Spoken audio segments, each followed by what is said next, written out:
안녕하세요 여러분, 저는 Sean입니다. Welcome to the Advanced English Listening Test. This video will cover both the C1 and C2 levels. There are 14 role plays, 7 for C1 and 7 for C2. There will also be questions at the end of each role play. Feel free to turn subtitles off if you want a challenge. Also, if you're currently studying English, I recently released my course, 미국인 션의 여행 마스터. This is the perfect course for anyone planning to travel, study abroad, or live abroad in an English-speaking country. You also get access to other really valuable series on the website, all with one purchase. Anyway, click the link down below to watch a free sample. Without further ado, let's begin. Oh my God, it's an alien. This is a historic moment in human history. Greetings, Dr. Reyes. Welcome to Mars. My people are from Mars, but we have achieved infinite energy, peace, and eternal life. So we live all across the universe. Oh my God, you speak English? Yes, I bought Sean Pablo''s online English course, and it really helped me to improve my English. That is amazing. I heard it was a great course. You have to come back with me to Earth. I can introduce you to the President of the United States. I am honored by your request, but I'm afraid I must decline as I must travel to another galaxy soon. However, I will allow you to ask me 3 questions. I see. Okay, first question. How do we achieve world peace? World peace? Ha! That's easy. Mandatory vacation policies. On our world, everybody gets off 2 months to travel the stars. Meeting new cultures, seeing new worlds, it broadens the mind and makes it tough to hold a grudge against your neighbors. Mandatory vacations. That is a genius idea. Yeah, it's hard to stay mad when everyone has a marvelous 2-month vacation to look forward to. Also, it helps to build lots of empathy and understanding. I see. With Earth's resources dwindling, how did Mars manage to create infinite energy? We looked to what was abundant. The sun doesn't charge you for overusing its energy, and the wind doesn't send you a bill for using too much. Renewable energy was our salvation. Simple and clean. The transition wasn't easy, but it was worth every effort. We also learned to use energy wisely so that there's less waste. That is insightful. Last question. How did you manage eternal life? Eternal life is not about living forever in the same body. We are able to transfer our minds into a new body every 100 years. We grow synthetic bodies in large factories where we are able to upgrade and replace parts whenever we want. Flesh has an expiration date. Our method does not. This is how we become eternal. Would you like me to give you a synthetic body? Well, what happens to the body I have now? We throw it in the trash. But I like my body. I think I'll stay in this body for now. Thanks though. No problem. I must leave now and attend to other business. And be careful of AI. Dangerous stuff there. Thanks for everything, but what do you mean that AI is dangerous? Just don't make them smarter than you, and you'll be fine. Thanks for everything, and thanks for not throwing my body in the trash. Anytime. Farewell, Dr. Reyes. May your research flourish and your spacesuits never leak.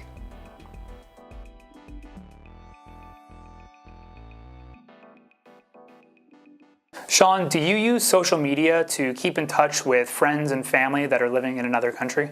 Absolutely. I would say the biggest reason that I use social media like Facebook or Instagram is because these are applications and websites that a lot of countries use. So Americans use them, Koreans use them, Japanese people use them. However, in Korea, when I contact my Korean friends, we actually use Kakao Talk, which I know you are familiar with. Sure, of course. But Kakao Talk only exists and is only used in Korea. So this is my main means of communication amongst my local friends living here. But in terms of communicating with people living in another country, it's usually social media. It used to be email, but I find that email is a bit slow. You don't check it a lot. But with Facebook or Instagram, you get a notification on your phone. It's easier to do video chat too, so I find that Facebook or Instagram, they really offer this all-in-one kind of communication platform. Yeah, I actually agree with all of your points. I use social media to keep in touch with my friends and family back, living in the United States or anywhere else as well. I just find that it's just convenient. You mentioned email earlier. People don't really use email to keep in touch. It's mostly used for businesses now versus keeping in touch with personal contacts. And it's like you said, Facebook and Instagram and other applications like that are used across the entire world, right, while other applications like Kakao are very localized. I think you can still use Kakao Talk in the United States, but it doesn't have nearly the same popularity or usefulness in the United States that it does here in Korea. Right. And I think another interesting point too is that a lot of Americans, they don't have an app like Kakao Talk. They just use their phone messaging system, text messages. Yes. Which is obviously only able to be used by people living in that country. Exactly. So, services like text messaging or iMessage or whatever else that specifically tethers itself to the contract or the phone service that you have in your country, those sort of make them less useful when you have people who are living in a different country, because your cellular service for your particular country may not be able to send messages, to a different country, whereas messaging services like Facebook or Instagram can be used wherever you have an internet connection. Right on. Great point. Thanks a lot, Chad. You're welcome, Sean. All right. See you next time.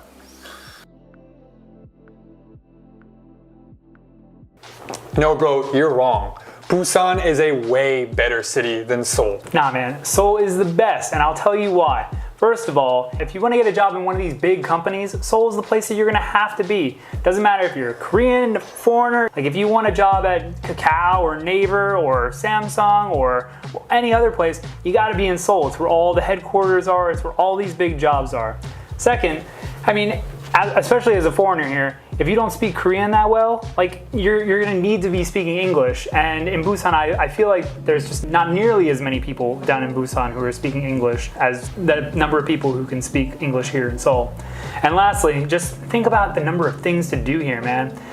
Almost everything that is worth doing is happening here in Seoul. You can find anything that you want to do and do it here in Seoul, whereas down in Busan, things are probably a little bit more limited. All right, I can agree with some of your points. There's more English speakers in Seoul, sure. There's more jobs in Seoul, sure. And there's maybe more things to do, fine. But Busan has a beach, and not just one beach, many beaches all along the coast. So you can literally walk outside your door and go surfing. How cool is that? And although Busan is smaller than Seoul, there's less people, there's still tons to do here.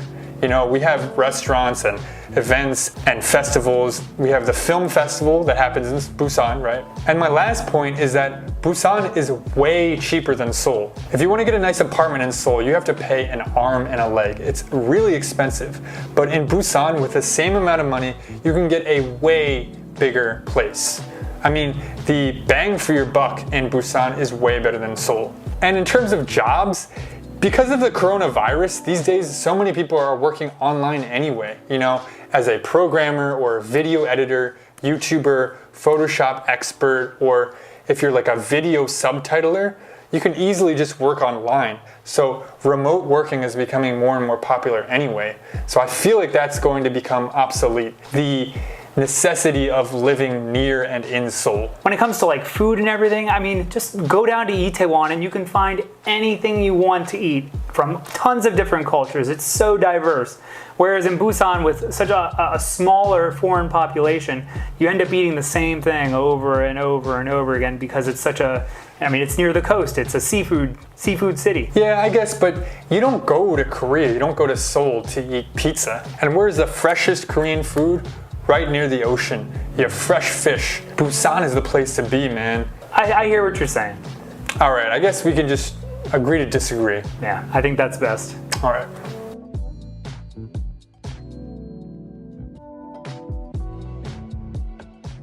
Next.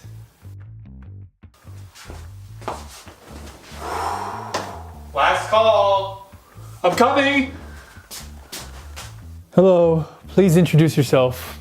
Hello, my name is Dan and I'm from Merong City. We're famous for our cutting-edge dental and hygienic technology. Everyone in Merong City has perfect teeth. Really? I'm also from Merong City. No way! What are the odds? Yeah, right? Whenever you're ready, please begin. Well, you know when you're brushing your teeth early in the morning or late at night and there's just a little bit of toothpaste left in the tube? Yup, I know the feeling. You have to squeeze all of the remaining toothpaste from the back of the tube to the front. Eventually, you concede and just buy a new tube of toothpaste. My product aims to fix this completely. Introducing the double-sided toothpaste tube. Now when you're low on toothpaste, you won't have to squeeze it all from the back to the front. You just open the other side and voila, there you go. That's an interesting idea. I have a question. Sure. Do you sell toothpaste with your tube, or do I have to fill your empty double-sided tube with toothpaste? You have to fill the empty tube with toothpaste before you can start using it. Sounds really difficult, you know, to fill an empty tube with toothpaste. It's not difficult at all. With a little bit of practice, you can fill the double-sided tube with toothpaste in less than 10 minutes. It's also perfect for siblings or couples who want to brush their teeth simultaneously. Just put your toothbrushes on either side and squeeze. Do you have any partners, or are you the sole owner of the double-sided toothpaste tube? I'm the sole owner. And do you have a patent? Of course! Nobody can legally make or sell this tube but me. Interesting.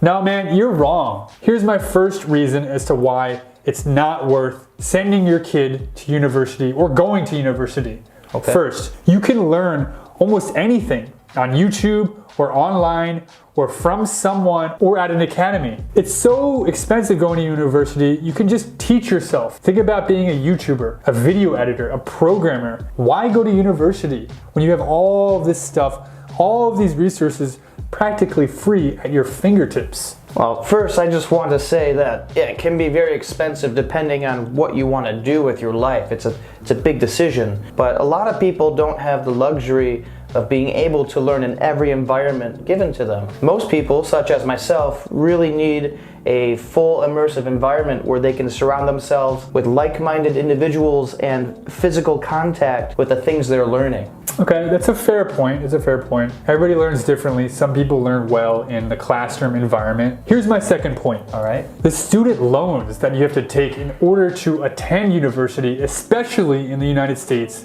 are insane. The amount of debt that these young kids are going into, 4 years of college, after that you have to start paying back like $50, $60, $70,000 worth of debt. How can you put that much debt onto a kid who is just graduated and is entering the workforce? It's so depressing, it's so much pressure. This is clearly a broken system. Well, I do have to agree it's a little broken and it's very expensive, but I feel that people over time have adapted to ways around this, such as going to community college first, a very affordable rate to get the gen ed out of the way, the generic education credits. And second, scholarships are available for almost everybody, depending where you live and how much time you put into volunteering, or if you have great ideas just waiting to come out, you can get money for those things. That's a really good point. Community college is great, but a kid going to college, and I'm going to call them a kid because an 18-year-old is a kid, not an adult in my mind. At that age, how on earth are you supposed to choose a major that you're going to do for the rest of your life? If you're that age, you know what you should be doing is trying a bunch of different things, like going to a buffet and tasting a bunch of different things. I like that. I don't like that. I kind of like that. That's what an 18-year-old should be doing. Instead of being forced to choose one major to study, how do they know what they want to be doing in 10 years? Everybody goes through that, and some people take longer than others to find out what they want to do. Exactly. But whether it's in a university landscape or online, they're still going to come across those same struggles. In university, you can stay on the same campus usually. I switched twice.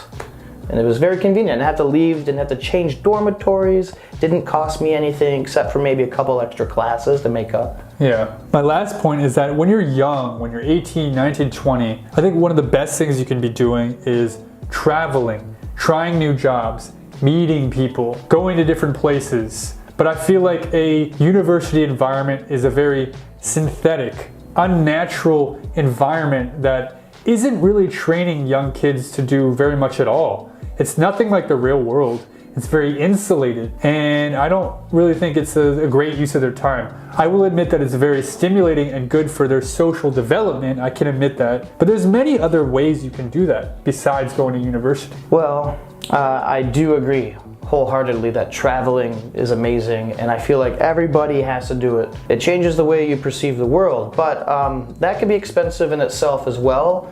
However, I also know there are universities that offer exchange programs and even certain degrees if they want you to have a bonus credit off abroad. You go to Puerto Rico or Italy, do film and documentaries, Italy for culinary school, going to Sweden to learn about their education system. There's opportunities. I almost killed that mosquito. I got him. Nice. Yeah. All right, you made a lot of great points. I guess we should just agree to disagree. I guess so. All right, sounds good. Sounds good. All right.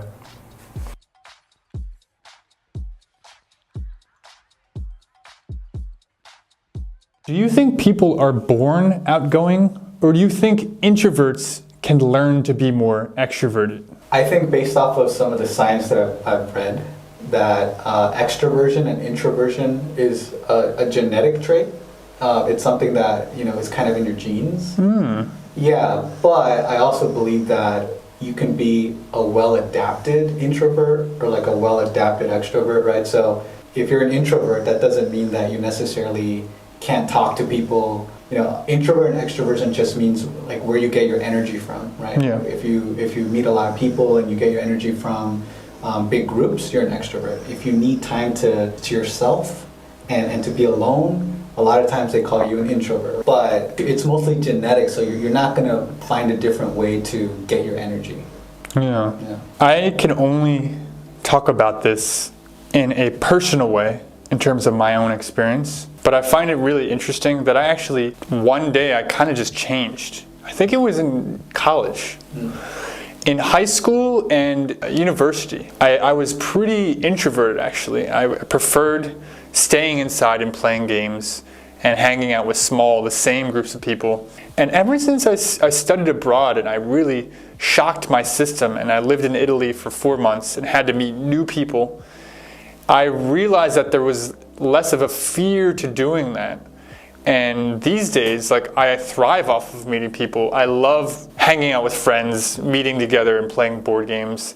It's been really tough these days because of lockdown and all that stuff. Can't really meet big groups. Maybe I'm a rare case in this example. What about you? Are you more extroverted or introverted? I am definitely an extrovert. You know, like right now, for example, I love this interaction. It's giving me energy.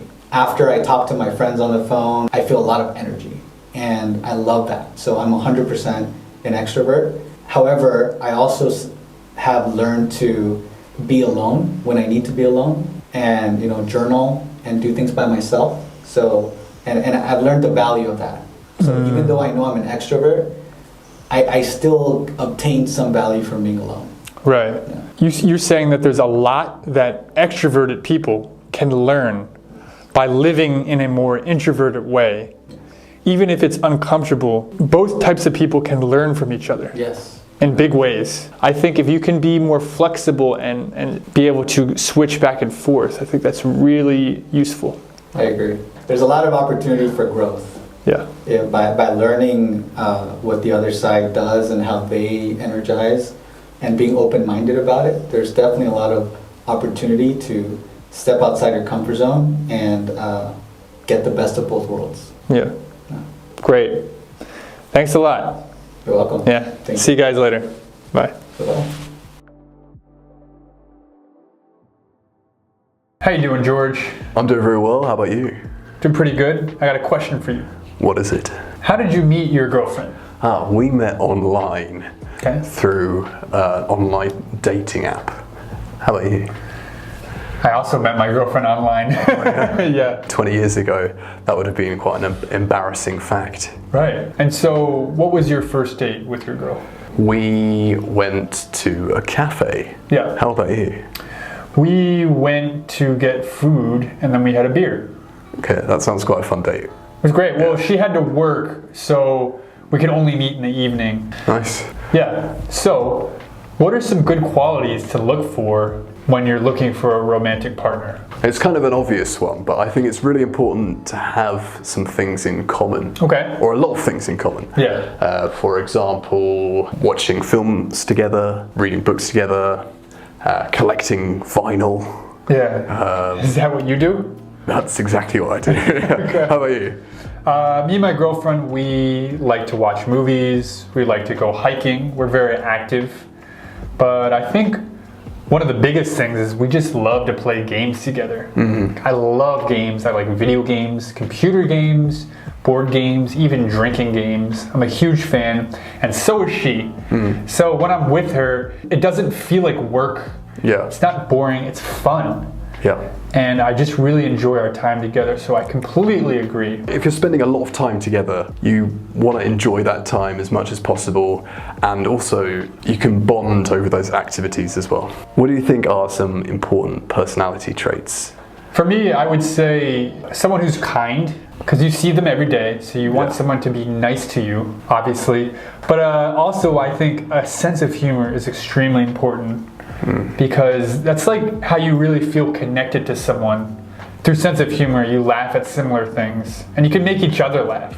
You know? How about you? Yeah, I think that's really important, and actually, it's quite important that my girlfriend laughs at my jokes. Yeah. So I think that's even more important to me. Does that make you feel good? It makes me feel very good. And, but also, yeah, I mean, it's important that my girlfriend makes me laugh as well. So making each other laugh, it's very important in a relationship. Sure. Yeah. What are some deal breakers for you?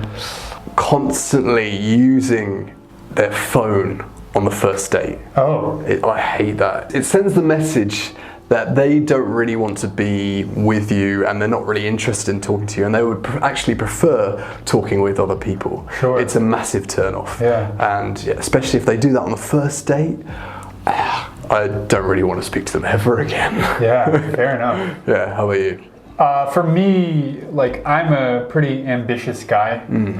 I'm always trying to grow, become a better person, go to the gym, work on my Korean. Yeah, I need someone who's also ambitious, always trying to improve in their life. I want to be better in 5 years than I am now. I want to be better in 10 years than I am now. And someone who isn't willing to grow with me, who isn't interested in this kind of stuff, is not going to match well with me. Right. So that's kind of a deal breaker if you don't have that ambition. Well, this was a good conversation, Sean. Indeed. Yeah, it was very interesting.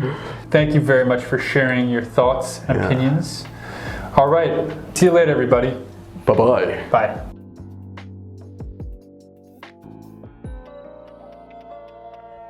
How influential are celebrities in terms of marketing and advertising? I feel like celebrities have great power when it comes to marketing and advertising. They just have such a large platform that can reach far more people than you or I can. And so when they tend to market or advertise for a certain product, that is reaching far more people than maybe that company would be able to do so on their own without that spokesperson or that model for their brand. So if a celebrity eats a hamburger in a commercial, why do you think that influences people to eat that same brand of hamburger? What is it about that specific well-liked celebrity eating that hamburger that compels people to choose that hamburger over other ones? I feel like one factor is people wanting to become more like that person that they're seeing on television or in whatever media. Right. They might be thinking, wow, if this entertainer or this celebrity or this athlete is eating this hamburger and it's good enough for them, then why would it not be good enough for me? I want to aspire to be like that person, so I'm going to eat that hamburger, I'm going to buy that certain product just like them because that brings me a little bit closer to being just like them. It's a little bit scary to me because celebrities are often used, even to this day, and will be used for a while in marketing. That means it's very effective. And how do they measure that? With data. People buy more when famous celebrities advertise their things. So no matter how much we will say that we're not influenced by celebrities, we certainly are. Absolutely. So it's scary because it makes me think of all the other ways that advertisement companies use to market to us. in terms of shape, color, sound, frequency, all these different things that you can modulate. It's very scary because, as you know, living in Seoul, South Korea, a very big city, we are subject to so much advertisement. Absolutely. So how much does it really seep in, and how long does it actually stay in your subconscious? Right, absolutely. And I mean, we see it a lot. Like you just said, we see it a lot here in Seoul. I mean, you see it everywhere. You see it. The second you leave your door. The second you leave your door, you see flyers, unfortunately laying on the ground. You go to the subway station, you see, billboards for K-pop idols everywhere. We see billboards on the streets and everywhere else for, plastic surgery centers or just any kind of doctor. We see this all the time. So much of this is subliminal too. It is. Yeah. It's sending messages. Sometimes it's sending a very blatant message. Perhaps it's for a particular brand or for a particular product.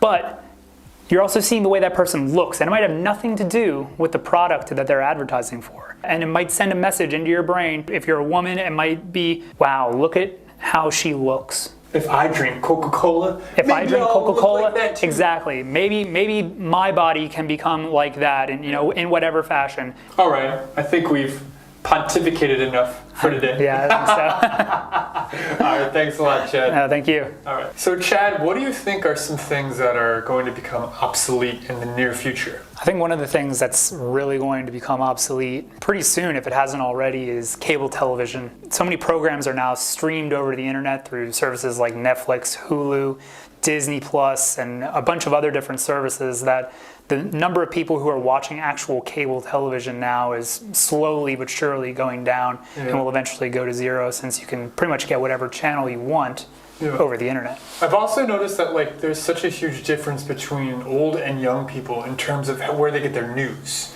Absolutely. So with the older generation, they're very reliant and trusting of mainstream media news outlets.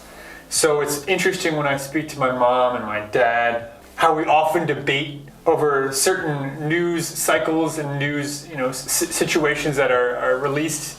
Because I get my news from a totally different thing. Sure, absolutely, yeah, so do I. And I completely understand what you're saying. My parents also tend to get their news from very mainstream sources. But that actually made me think of another thing, is newspapers.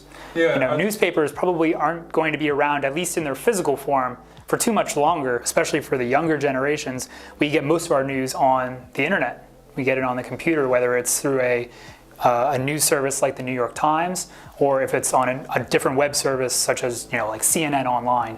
What about magazines?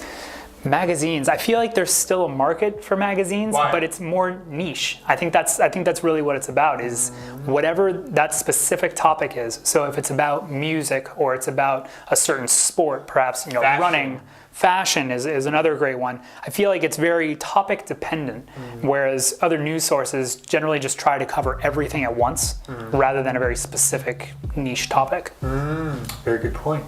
Thank you. Well said. All right.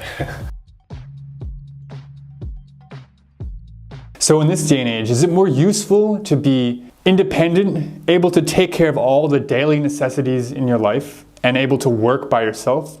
Or is it more useful to be a good team player, to work well with others and synergize, creating a product that's better than the sum of all the parts separated? I think that because we all have strengths and weaknesses as human beings, instead of trying to strengthen our weaknesses and trying to do everything, it's a lot better to connect with other people whose strengths are your weaknesses. Yeah. And it's a lot less stressful too, and a lot less frustrating. Yeah.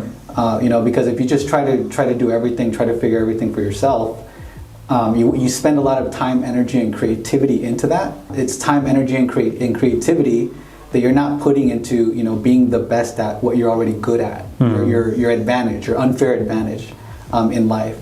So I believe that in this day and age, the second option is the better one. It's almost like measuring a fish by how well it can fly. You have to measure a fish and kind of look at it in terms of how well it can swim, because that's what its strengths are.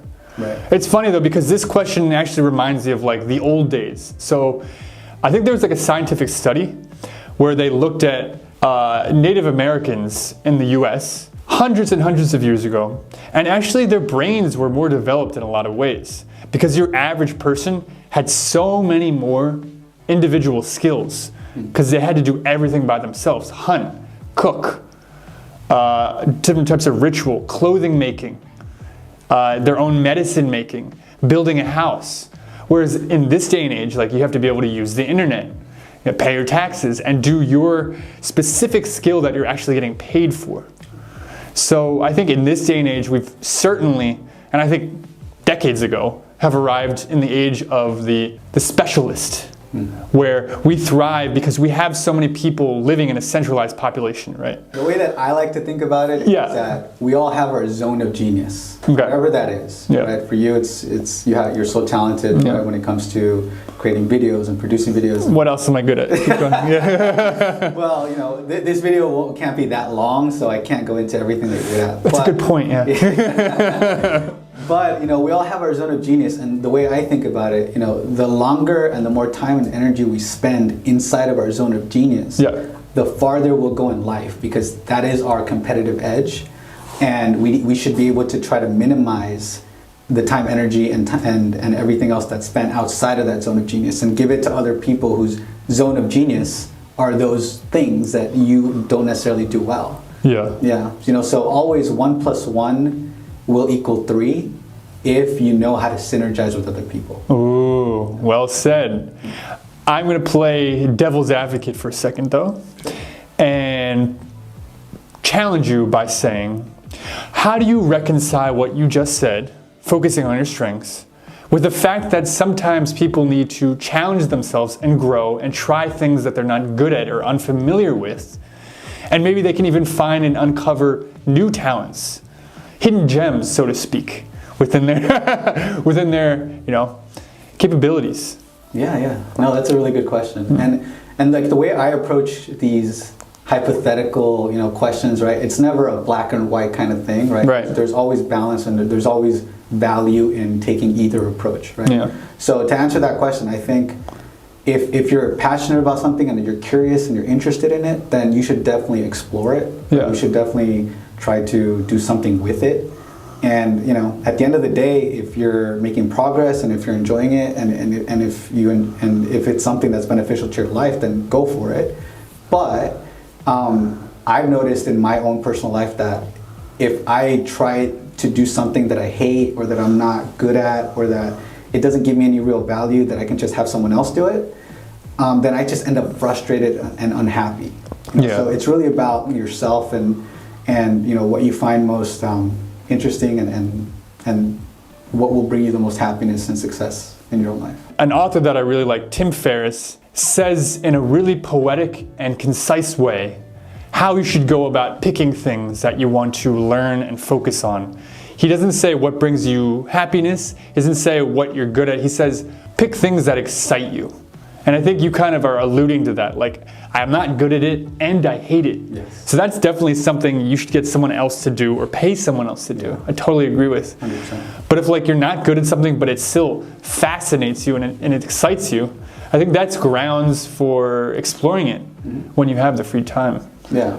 And it's also a matter of in what context, right? So like if you're gonna go out and let's say start a business, you know, and you're gonna do something that you're really bad at, then you can be excited all day about it, but you're probably not gonna make any money in a long time because you're competing with people who are excited about it and are naturally good at it. And have experience. Exactly. Which you have none of. You're starting from like here and they're already up here, right?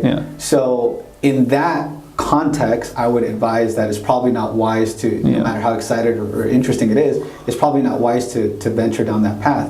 But in the context of like hobbies and, you know, just your personal leisure time, you know, you can do whatever you want as long as it excites you, as long as it's interesting to you, and you find some passion in it.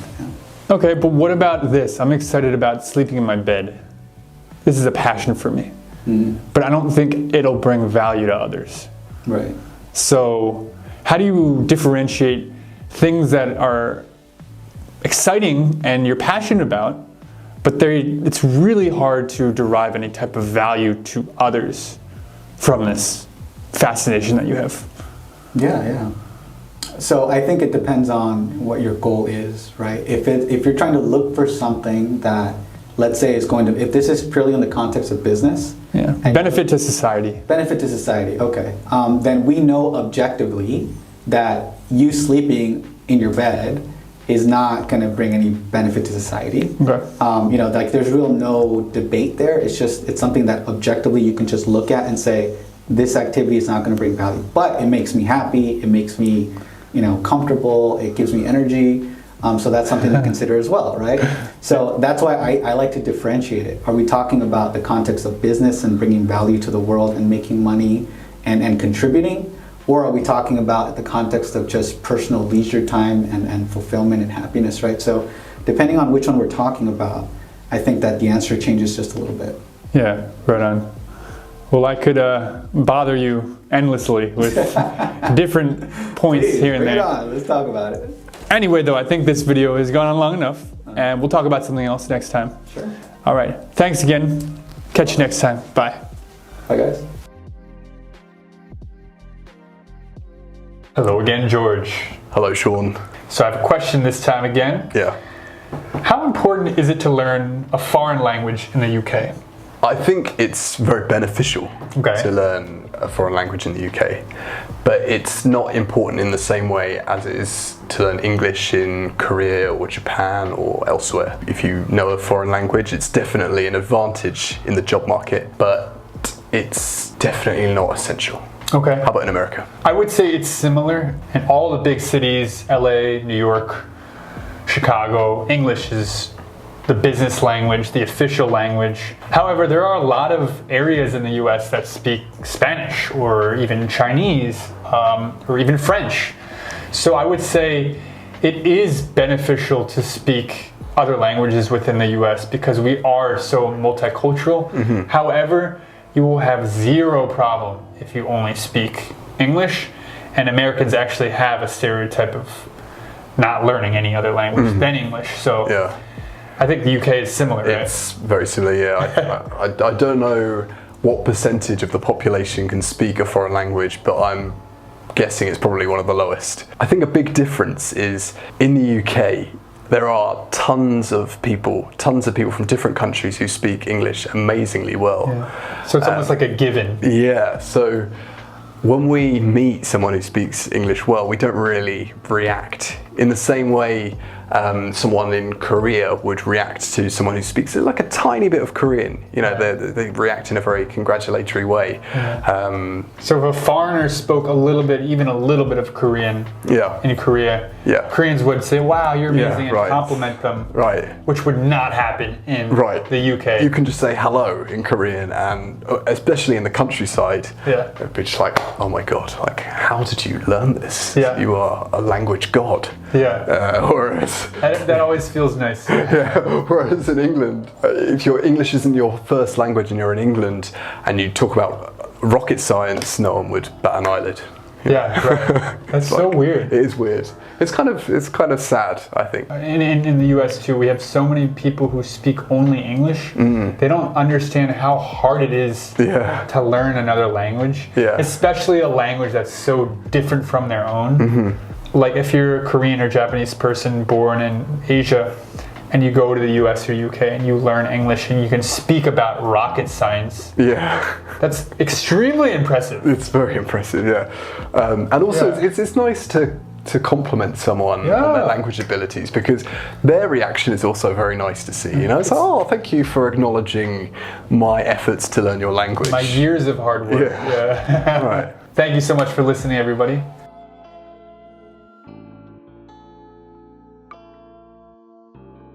Welcome everybody to American Inventors, where you bring your inventions to me and I decide whether or not I'm going to invest in your business. Let's bring out the first contestant. Have you ever taken your child outside in a carriage and wanted to ride a scooter? I know I have. Everybody likes riding scooters. Scooters are fast, they're fun, and they're great exercise.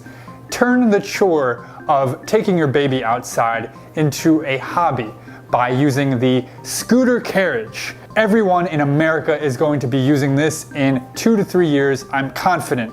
I'm willing to give you 10% of my company for $300,000. So, how long has your company been in business and how much money have you made from sales so far?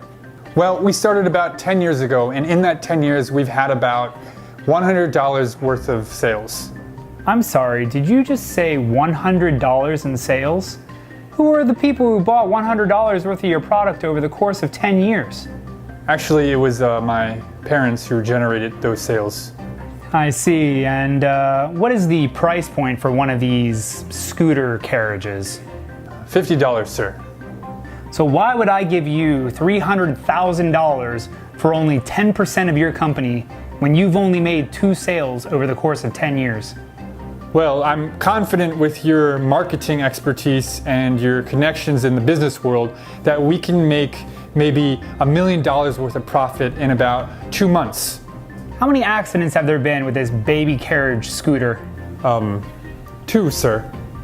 Do you know why nobody's buying this baby carriage stroller?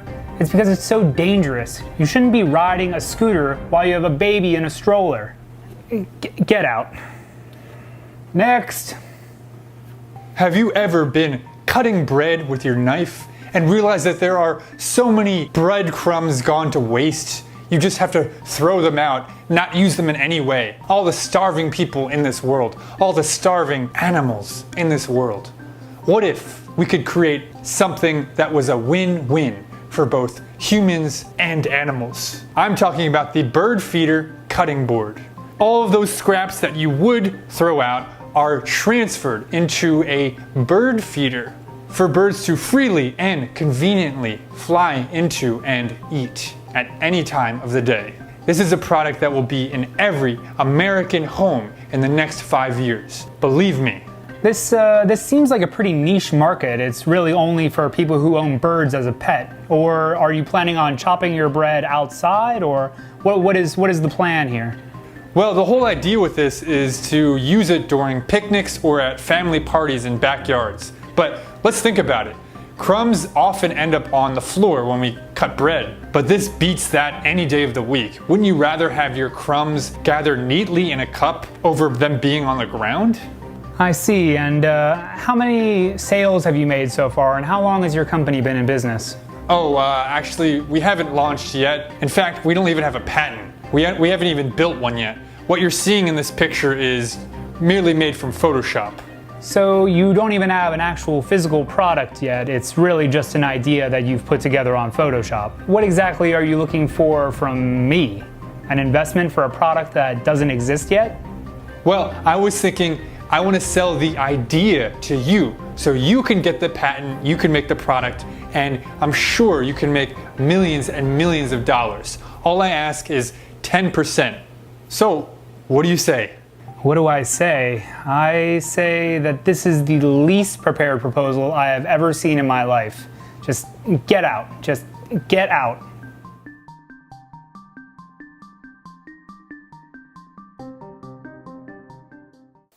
Hello, everybody, and welcome to the 19th episode of Philosophy Today. I'm your host, Sean, and I'm here with the distinguished Professor Chad Miller.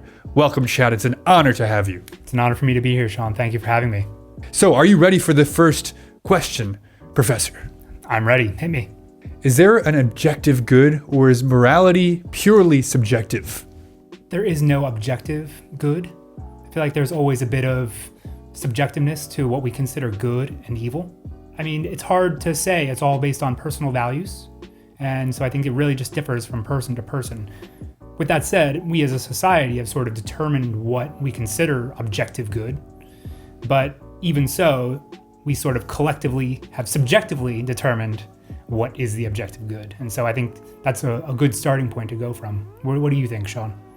I think the fact that you just said it's person by person would lean towards it being more inherently subjective. But I think you make a really good point about what society deems to be right and wrong.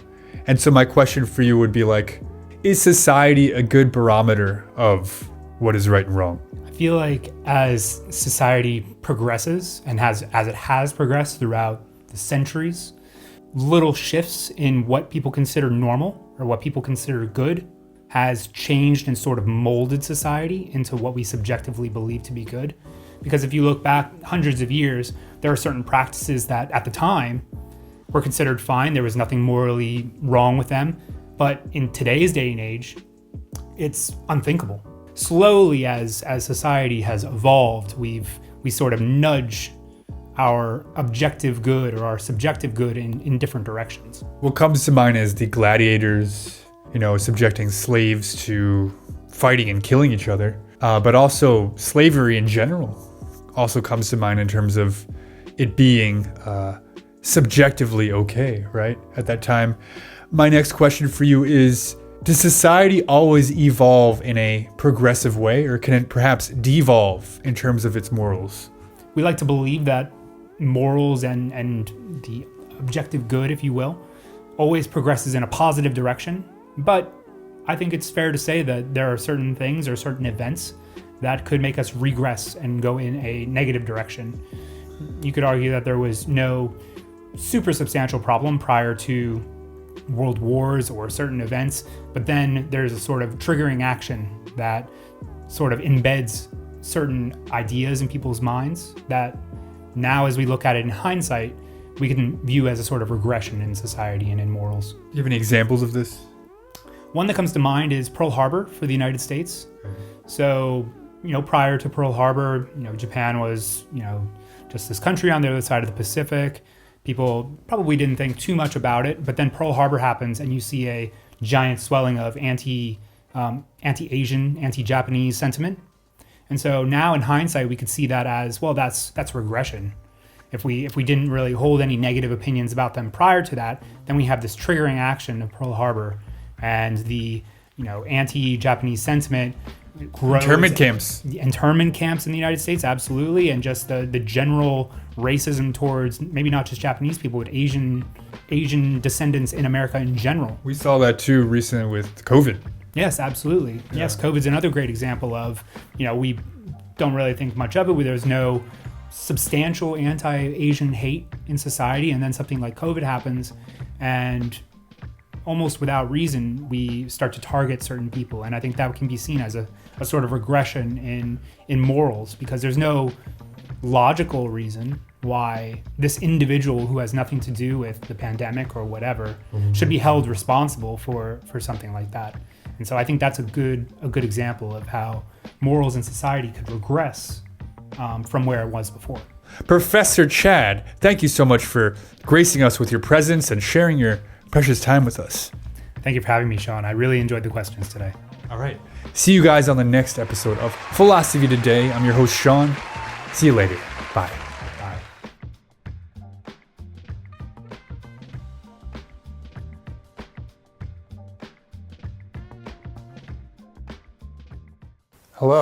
Hello, Agent 4. We need you to infiltrate the lair of Damascus, the kingpin of the underground crime syndicate. Everyone wears a disguise in the gang, and you'll need to acquire one as well. You have to blend in, act like one of his minions. Don't say or ask anything suspicious. Your goal is to go in, take pictures of the lair, and make it out safely. Don't worry about Damascus today. Try to do it quietly this time, please. This is a high-risk, high-reward mission, and you will be rewarded handsomely. Are you ready to take this on? Let's do this.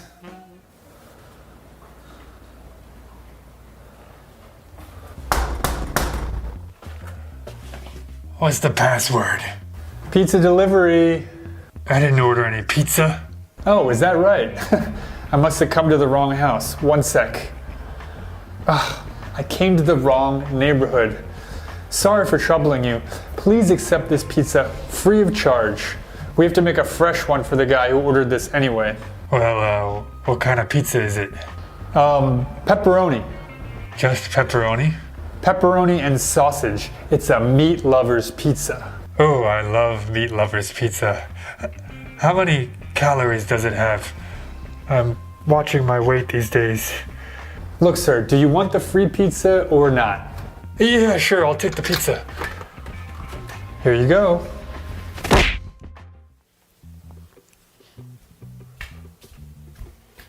Who was that?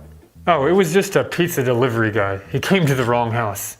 Oh, really? You sound different than before. Do you want some pizza? As you know, I'm watching my weight these days. Yeah, right. Speaking of which, you're looking really thin these days. And taller. Your diet must really be working. Thanks, yeah, it's going well these days. So, are the other guys here? What about Damascus? What are you talking about? It's only me and you today, remember? Oh, I thought that they were coming later, after work. I figured we could all go to the bar together afterwards and get a drink together, you know? Drink? I've never seen you drink. You're practically allergic to alcohol. Oh, yeah, alcohol is part of the new diet. It helps stimulate the metabolism. Oh, really? Sounds good to me. Anyway, it's your turn. Turn? Are you feeling okay? We were playing cards before you answered the door. Oh, duh. It's my turn. I'm gonna beat you. I just taught you the game. It's literally your first game.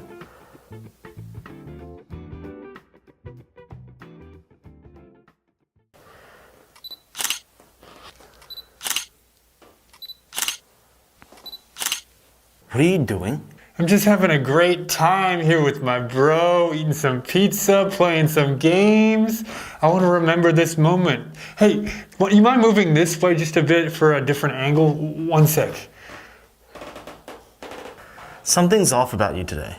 First the drinking, now the pictures. You know the boss doesn't allow us to take pictures. If he finds out about this, he's gonna kill both of us. Give me your phone. Give me the phone. Oh, hey, Damascus, you're coming right now? You're gonna give us a promotion? Thank you so much. You wanna take some selfies when you get here? Great, sounds good. See you later. They're coming here now? Yeah, in fact, they said they're out front right now. Let me go get them. Just wait here. Nah. Let's go together. Really? You don't have to come with me. Just wait. I insist. Okay. What's this? Oh, these homeless people are just falling asleep everywhere these days, am I right? Wait, this guy's a member, which means you're an imposter? Oh, hey, Damascus! I told you not to come with me.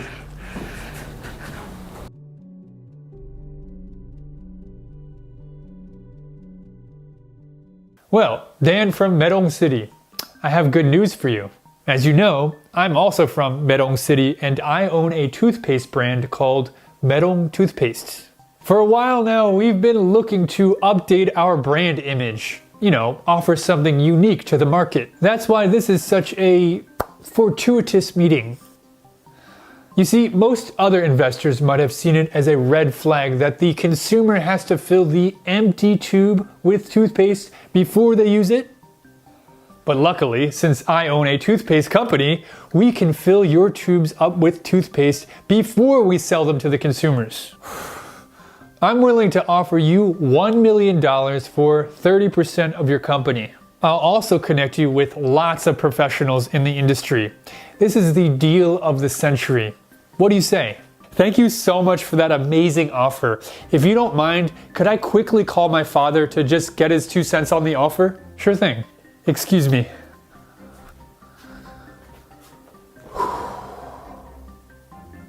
Hey Dad, they offered me $1 million for 30% of my company. I think it's a great offer. What do you think? Son, you've put your blood, sweat, and tears into making this. It's going to revolutionize the world. This is a real game changer.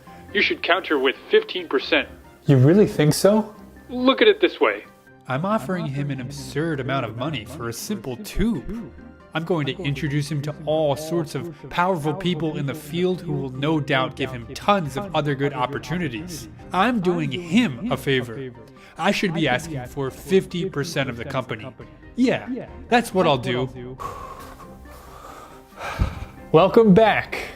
Thanks. I spoke with my father and I gave it some more thought. I want to discuss the evaluation with you. I too would like to talk about the evaluation.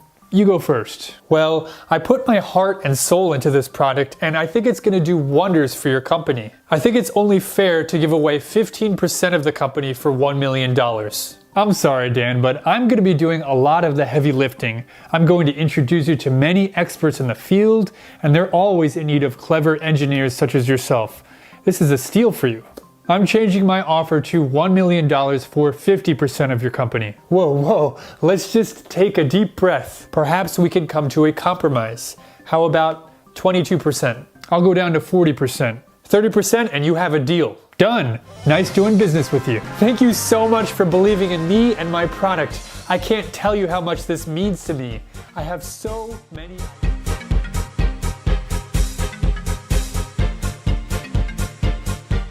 Thank you so much for watching this video, everyone.